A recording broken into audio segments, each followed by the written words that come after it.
আকাশ জুড়ে মেঘের খেলা, বাতাস জুড়ে বৃষ্টি, গাছের পাতা কাঁপছে, আহা দেখতে কি যে মিষ্টি। কলাপাতায় বৃষ্টি বাজে, ঝুমুর নাচে নর্তকী, বৃষ্টি ছাড়া গাছের পাতা এমন করে নর্তকী। শ্রাবণ মাস চলছে। বাংলার প্রকৃতিতে আজ কোথাও বৃষ্টির ঘনঘোর, আবার কোথাও বা খটখটে রোদের ঝলসানো গরম। এবারে গরম আবহাওয়া যেন কিছুতেই আমাদের পিছু ছাড়ছে না। তবে যেখানে যখন যেটুকু বৃষ্টি হচ্ছে, সেখানে শ্রাবণের বৃষ্টিধারার এক সৌন্দর্য ঝরে পড়ছে। আর তখনই যেন আমাদের মনটা চলে যায় শ্যামল সবুজের মাঝে, ছায়া ঢাকা, পাখি ডাকা, সবুজ গাছগাছালিতে ভরা প্রাকৃতিক সৌন্দর্যের এক অপূর্ব লীলাভূমি আমাদের এই বাংলাদেশে। এদেশে 12 মাসে 6 ঋতুর আনাগোনা চলে। এই ঋতু বর্ষাকাল এলে এই ঋতু পরিবর্তন আমাদের প্রকৃতি ও জনজীবনে এক বিচিত্র পরিবর্তন এনে দেয়। বর্ষাকাল এলেই আকাশে চলে জলভরা মেঘের আনাগোনা, সূর্য আর মেঘের লুকোচুরি, আর গাছের লতায় পাতায় মাঝে মধ্যে বৃষ্টি ঝরার শব্দ যেন জলতরঙ্গ বাজিয়ে চলে। শ্রাবণের ধারার মতো পড়ুক ঝরে, পড়ুক ঝরে তোমারে সুরটি আমার, মুখের পারে বুকের পারে। শ্রাবণের ধারার মতো পড়ুক ঝরে, পড়ুক ঝরে তোমারি সুরটি আমার, মুখের পারে বুকের পারে। শ্রাবণের ধারার মতো পড়ুক ঝরে, পড়ুক ঝরে। বন্ধুরা, গানের বাণীর মতো এরকম শত অনুষঙ্গ নিয়ে বাংলার মাটিতে ঝরে পড়ুক অপরূপ বর্ষা। আর আপনারা এখন গ্রামে নগরে যে যেখানে যে অবস্থায় থাকুন না কেন, আজকের এই শ্রাবণ দিনের সকালবেলাতে আপনাদের সাদর আমন্ত্রণ জানাচ্ছি আমাদের প্রভাতী ম্যাগাজিন অনুষ্ঠান মহানগরের অঙ্গনে।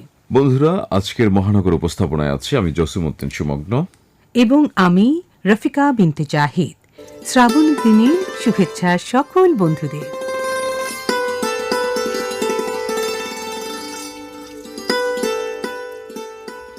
বন্ধুরা, আজ বৃহস্পতিবার 8 শ্রাবণ 1433 বঙ্গাব্দ, 23 জুলাই 2026 খ্রিস্টাব্দ, 8 সফর 1448 হিজরি।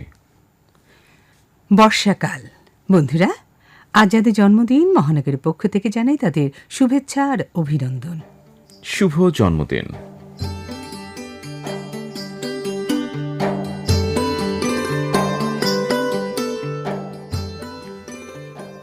চলমান জুলাই মাস।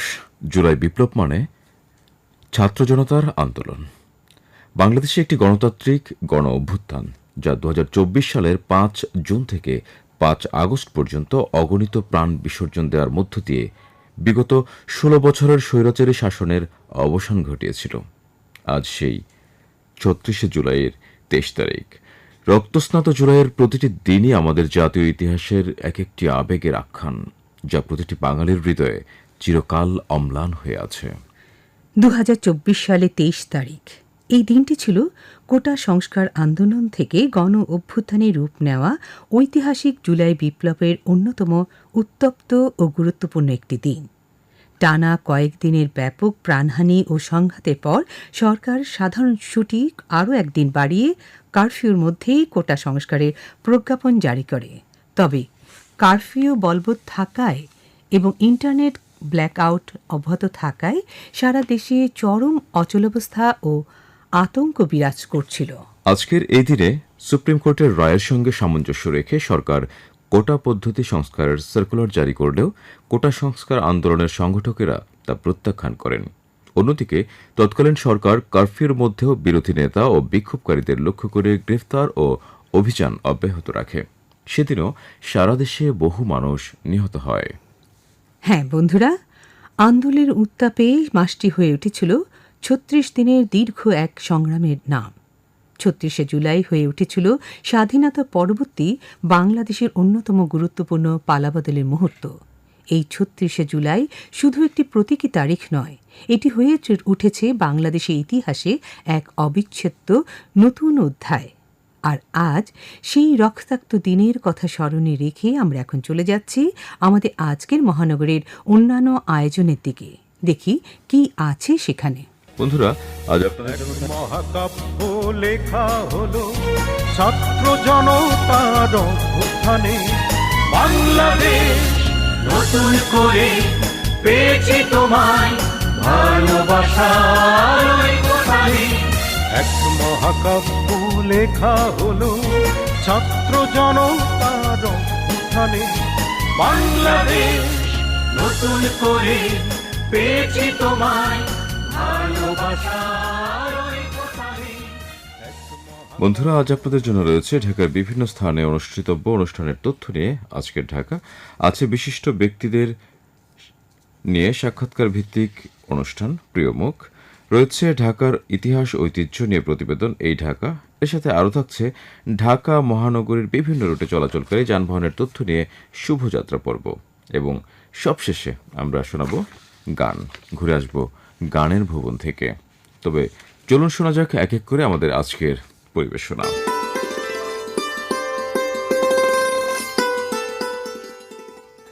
বন্ধুরা, চলুন শুরুতেই শুনি আজকের ঢাকা।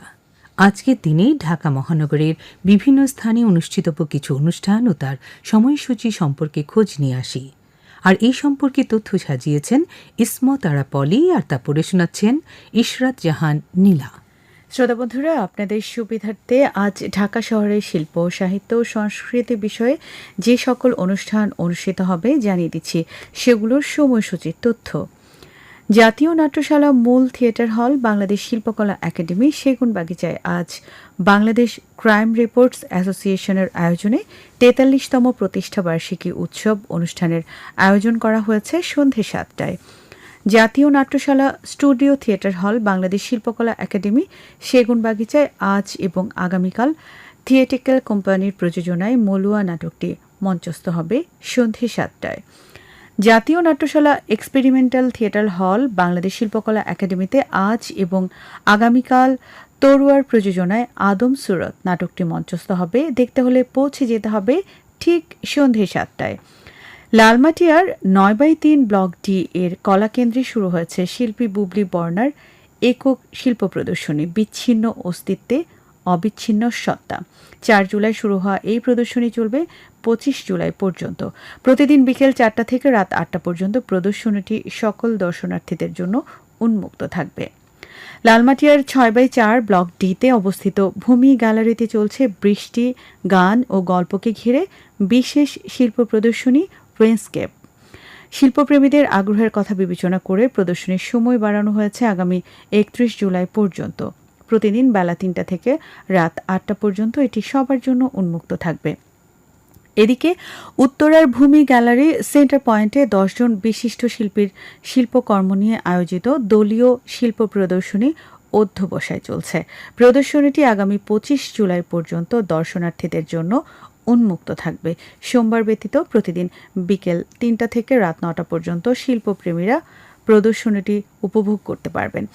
ওদিকে বেঙ্গল শিল্পালয় লেভেল ৪, বাড়ি নম্বর ৪২, সড়ক ৮৭, বেঙ্গল ফাউন্ডেশন ও ব্রিটিশ কাউন্সিলের উদ্যোগে স্থপতি সাইকা ইকবাল, মেঘনা ও শুভ্র শোভন চৌধুরীর আন্তঃশাস্ত্রীয় শিল্প স্থাপত্য প্রদর্শনী dialogues in coexistence, shaping inclusive public spaces in the Bengal delta আয়োজন করা হয়েছে। ২৭ জুন শুরু হওয়া এই প্রদর্শনী চলবে আগামী ২৫ জুলাই পর্যন্ত। প্রতিদিন বিকেল ৪টা থেকে রাত ৮টা পর্যন্ত দর্শনার্থীদের জন্য উন্মুক্ত থাকবে। আর বই পড়তে বা কিনতে অথবা সবুজে ঘেরা বইয়ের রাজ্যে সারাদিন কাটাতে চলে যেতে পারেন বেঙ্গল বইঘরে, বাড়ি নম্বর ৪২, রোড নম্বর ১৬, ধানমন্ডিতে। প্রতিদিন সকল আয়োজন নিয়ে সকাল ১০টা থেকে সন্ধ্যে ৭টা পর্যন্ত সবাইকে আমন্ত্রণ। আর আজকের ঢাকা এ পর্যন্তই।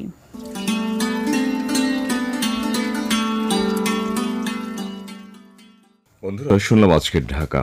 শ্রোতা বন্ধুরা, আপনারা শুনছেন ম্যাগাজিন অনুষ্ঠান মহানগর, প্রচারিত হচ্ছে বাংলাদেশ বেতার ঢাকা থেকে। বন্ধুরা, এবারে প্রিয় মুখ পর্ব। আজকের প্রিয় মুখের প্রিয়জন অভিনয় শিল্পী মুস্তাফিজুর রহমান। সুপ্রিয় শ্রোতা বন্ধুরা, আপনাদের সবাইকে স্বাগত জানাচ্ছি ঢাকা মহানগর কেন্দ্রিক ম্যাগাজিন অনুষ্ঠান মহানগরের প্রিয় মুখের আজকের আয়োজনে। প্রিয় বন্ধুরা, আজকের প্রিয় মুখে আমাদের মাঝে এমন একজন প্রিয় মুখ উপস্থিত আছেন যিনি অভিনয়ের মাধ্যমে আমাদের মনে স্থায়ী আসন গেড়ে আছেন এবং যিনি মঞ্চ এবং বেতারের একজন দায়িত্বশীল অভিনেতা। আমাদের মাঝে উপস্থিত আছেন মোস্তাফিজুর রহমান বাবু। আপনাকে স্বাগত জানাচ্ছি আমাদের আয়োজনে। আপনি কেমন আছেন? ভালো। শুরুতেই আপনার কাছে জানতে চাই আপনার জন্ম এবং বেড়ে ওঠা। আমি মূলত রাজশাহীর ছেলে। গ্রামের স্কুলেই প্রাইমারি পর্যন্ত লেখাপড়া। আচ্ছা, আর তারপরে স্কুলের নামটি মনে আছে? স্কুলের নাম হ্যাঁ মনে আছে, সেটা ছিল হারুপুর প্রাথমিক বিদ্যালয়। আচ্ছা, তারপরে রাজশাহী সিটি কলেজ। কোন বিভাগে পড়াশোনা করেছিলেন? আমি ইন্টারমিডিয়েট পর্যন্ত ছিলাম সায়েন্সে। হ্যাঁ, তারপরে রাজশাহী ইউনিভার্সিটিতে এসে ইকোনমিক্সে ভর্তি হলাম। অভিনয়ের সাথে পরিচয়টা কিভাবে প্রথম? আমার জীবনের খুবই খুবই খুবই একটা উল্লেখযোগ্য ঘটনা এবং আমি খুব গর্বিত বটে এই ঘটনাটির জন্য। 1971 সালে যখন সারা দেশ মুক্তিযুদ্ধে উত্তাল এবং গোটা জাতি মুক্তির নেশায় যুদ্ধ করছে, ঠিক সেই সময় শরণার্থীদের সাহায্যার্থে বা মুক্তিযোদ্ধাদের সাহায্যার্থে একটা নাটকের আয়োজন করা হয় এবং সেটা কিন্তু মুর্শিদাবাদের লালগোলায়। আচ্ছা। এবং লালগোলার স্থানীয় শিল্পীরা মিলে একটি নাটক করে। নাটকটির নাম ছিল চোর। তো সেই নাটকে একটি শিশু চরিত্র দরকার ছিল। তো একদিন আমার সেজ ভাই, ওনার নাম হচ্ছে সেলিম ভাই, ডাকনাম রুহুল আমিন সেলিম। তো সেলিম ভাই একদিন আমাকে বললেন যে ওই সেলিম ভাইয়ের সাথে আমি টেবিল বাজিয়ে, মানে উনি গান গাইতেন, আমি টেবিল বাজাতাম। আমাদের ভিতরে খুব, যদিও আমি কিন্তু 8 ভাই বোনের সব ছোট, আর উনি হচ্ছেন আমাদের 8 ভাই বোনের ভেতরে 4th। তার মানে আমার ব্যবধানটা কিন্তু অনেকটাই, কিন্তু সম্পর্কটা ছিল একেবারে বন্ধুর মতো। কয় ভাই কয় বোন ছিলেন? আমরা ছিলাম 6 ভাই 2 বোন। আচ্ছা। হ্যাঁ, ছোটবেলা থেকে নাটক শুনি। আমাদের বাড়িতে রেডিও তখন তো খুবই পপুলার, তো নাটক শুনি, গান শুনি। আমাদের পরিবারে সেই প্র্যাকটিসটা ছিল, বা সাংস্কৃতিক আবহটা ছিল। হ্যাঁ, পুরো দস্তুর। তো কি বুঝলাম আর না বুঝলাম, আমি বললাম যে হ্যাঁ পারবো, আপনি দেখিয়ে দিলে পারবো। সেলিম ভাই বললেন যে চল তাহলে একদিন আমাদের রিহার্সালে। তো সেখান থেকে সাইকেলে করে গেলাম আমি আর সেলিম ভাই, এবং আমাকে যিনি ডিরেক্টর ছিলেন উনি ডাকলেন, বসালেন, গল্প করলেন, মানে আমাকে একটু ফ্রি করা বা আমাকে একটু জড়তামুক্ত করা। কিন্তু পরবর্তী সময় যেটা সবাই খুব প্রশংসা করেছিল আমার, ডায়লগ কি মনে আছে ওই নাটকে? না না না না, মনে নাই। আচ্ছা, তখন আপনার বয়স কত ছিল বা কিসে পড়াশোনা করতেন? আমি ক্লাস 6-এ।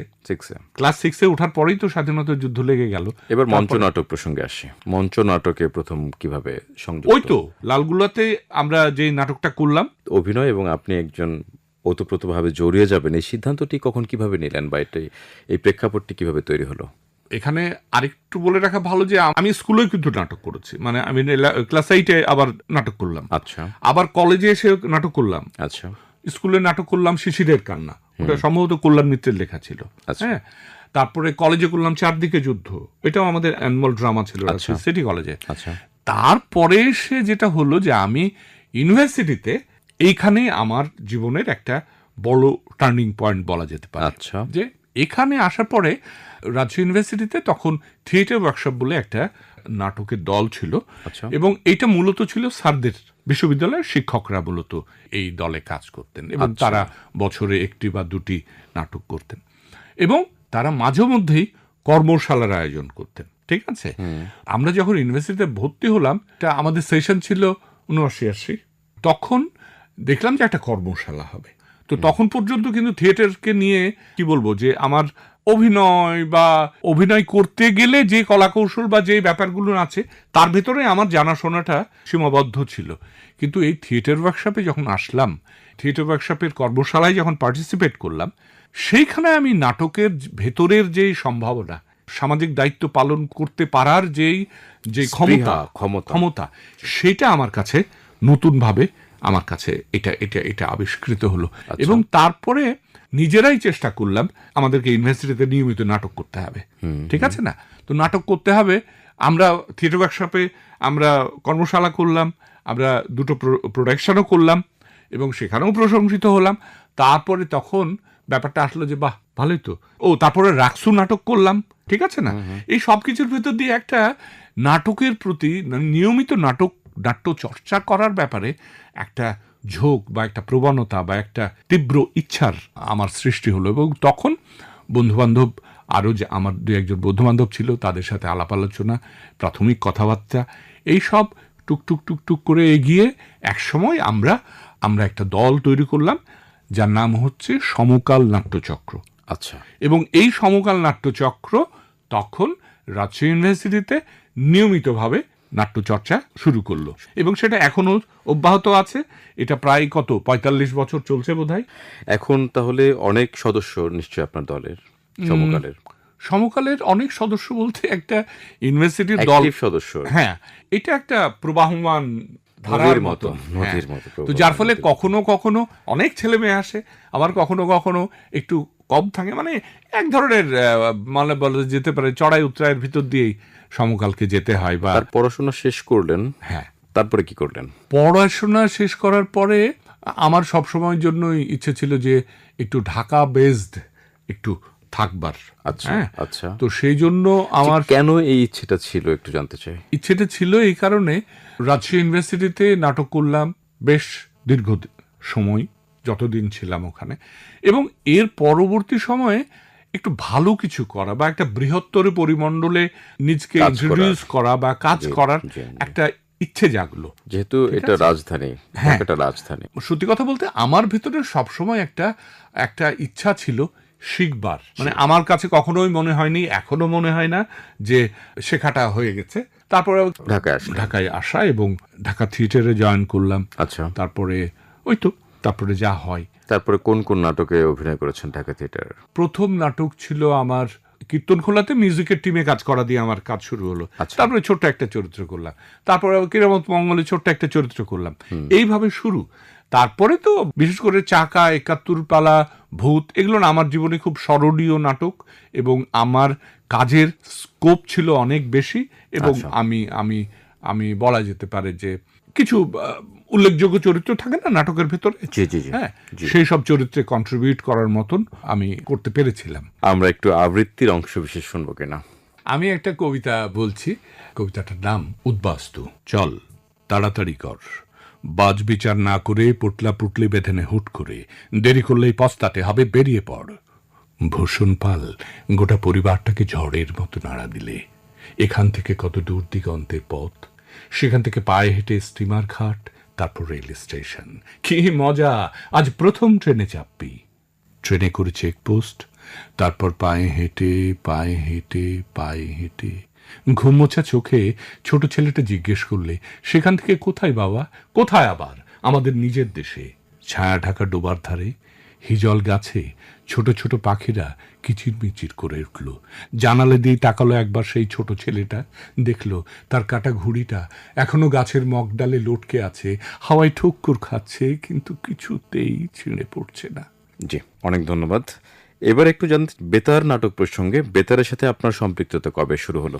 বেতারের সাথে আমার সম্পর্ক শুরু হলো কলেজ থেকে। আচ্ছা, আমি তখন রাজশাহীতে থাকি।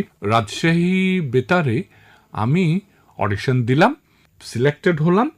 তারপরে আমরা ছোট বকুলপুরের যাত্রী করলাম, যারা সিলেক্টেড হলাম তারা সহ পুরনো আর্টিস্টরা তো ছিলেনই। এইভাবে যাত্রা শুরু হলো। তারপরে তো যখন ঢাকা চলে এলাম, তখন আবার এনওসি নিয়ে আসলাম। তারপরে তো ঢাকা বেতারের সাথে আমার কাজ শুরু হলো। সেটা সম্ভবত 86-87 এরকম, 86-87 দিকে। নতুন যারা অভিনয় করতে চান তাদের জন্য সংক্ষেপে কি পরামর্শ দেবেন? প্রথমে বলে রাখা ভালো যে আমি এত পরামর্শ দেওয়ার মতন যোগ্য মানুষ নই। যদি খুব সাধারণভাবে বলতে হয়, আমি একটা জিনিস খুব প্রবলভাবে বিশ্বাস করি, সেটা হচ্ছে যে অভিনয় বা যে কোনো সৃজনশীল কাজ, এটা কিন্তু মানুষ ভালোবেসে করে। এর বাইরে আমার আর বেশি কিছু বলার নেই। অনেক অনেক ধন্যবাদ মোস্তাফিজুর রহমান বাবু আপনাকে, আপনার মূল্যবান সময় থেকে আমাদেরকে সময় দিয়েছেন, এবং অনেক কথা আমরা জানতে পেরেছি, অনেক কিছু জানতে পেরেছি। আপনি ভালো থাকবেন, আপনার দীর্ঘায়ু কামনা করছি।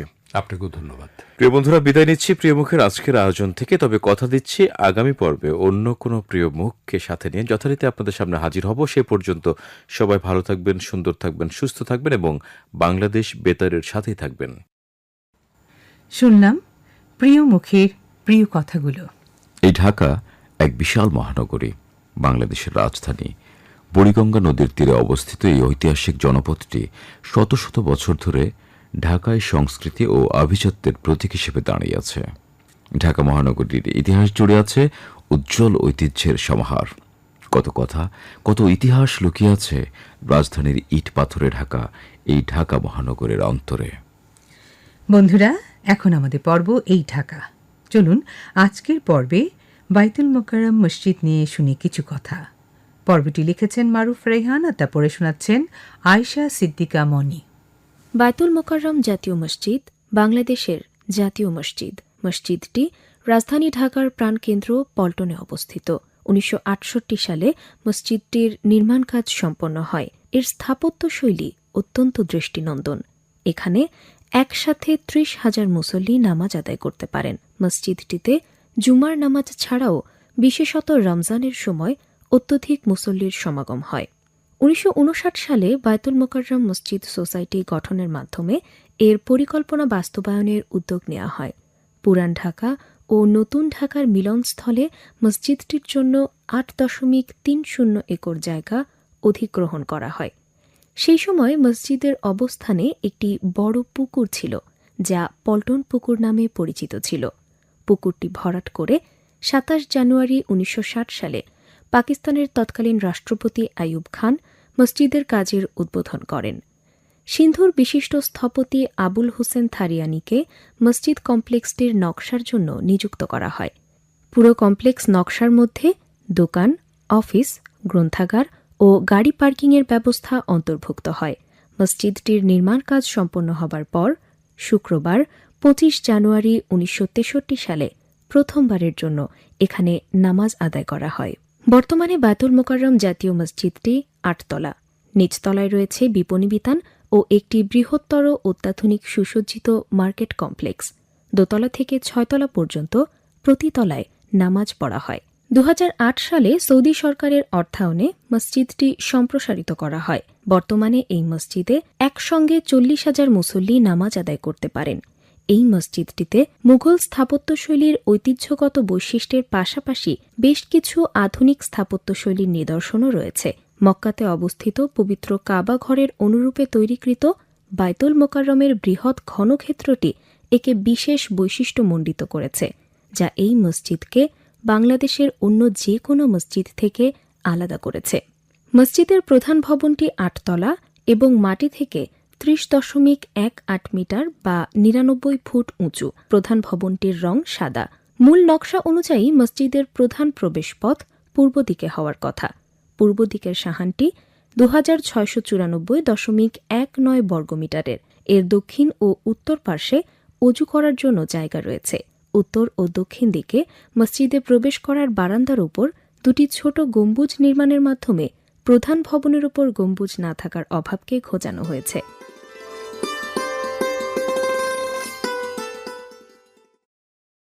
শুনলাম এই ঢাকা। সময় হলো গান শোনাবার। শুনব সিনেমার গান, শিল্পী অ্যান্ড্রু কিশোর ও সালমা জাহানের কণ্ঠে। ছায়াছবির নাম আনন্দ অশ্রু। জীবনের ভাবনা, হৃদয়ে সুখের দোলা, নিজেকে আমি ভুলতে পারি, তোমাকে যাবে না ভোলা।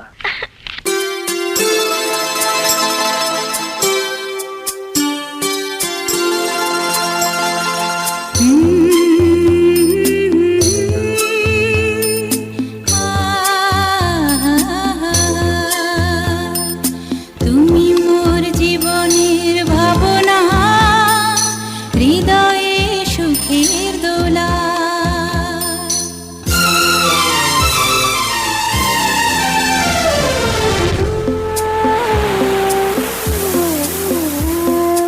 তুমি মোর জীবনের ভাবনা, হৃদয়ে সুখের দোলা।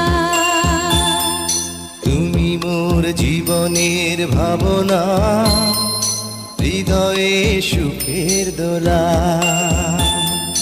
নিজেকে আমি ভুলতে পারি, তোমাকে যাবে না ভোলা। তুমি মোর জীবনের ভাবনা, হৃদয়ে সুখের দোলা।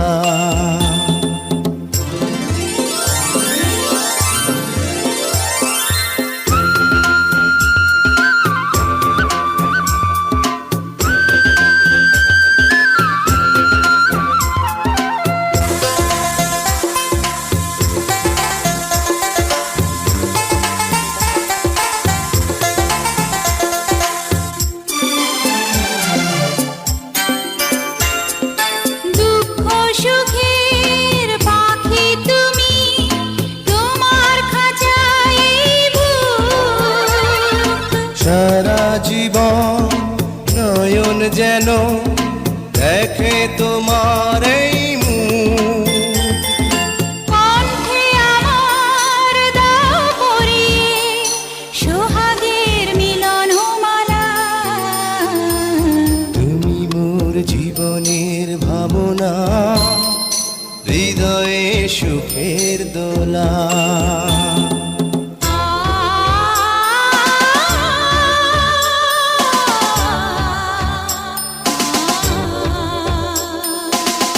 কথা দাও আমাকে ভুলবে না কোনো দিন না।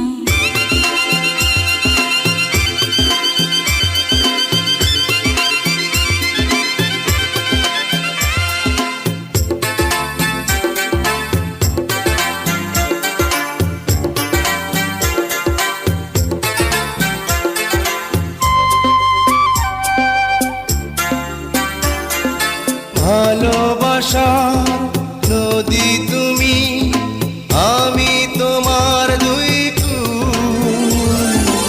আগুন তুমি, ফোটাও যে ফুল, আমি তোমার সেই ফুল। প্রেমের তরে শৈব বুকে। প্রিয় বন্ধুরা, গান শোনা হলো। এবারে শুভযাত্রা পর্বে আপনাদের জানিয়ে দিব আজকের মেট্রো রেলের সময়সূচি। ঢাকার উত্তরা স্টেশন থেকে মতিঝিলের উদ্দেশ্যে মেট্রো রেল প্রতিদিন যাত্রা শুরু করছে সকাল 6:30 এবং মতিঝিলের উদ্দেশ্যে শেষ মেট্রো ছেড়ে আসে রাত 9:50।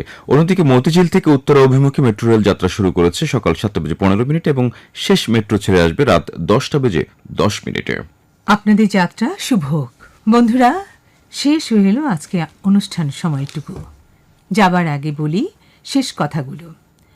আজকের অনুষ্ঠানটি গ্রন্থনায় ছিলেন লিয়াকাত আলী খান, উপস্থাপনায় ছিলাম আমি রফিকা বিনতে জাহিদ এবং মোহাম্মদ জসিমউদ্দিন, প্রযোজনা সহকারী মোহাম্মদ আমিরুল ইসলাম, প্রকৌশল সহযোগিতায় মোহাম্মদ রফিকুল ইসলাম, তত্ত্বাবধানে ইয়াসমিন আক্তার, আর অনুষ্ঠানটি প্রযোজনা করেছেন ইশরাত শারমিন।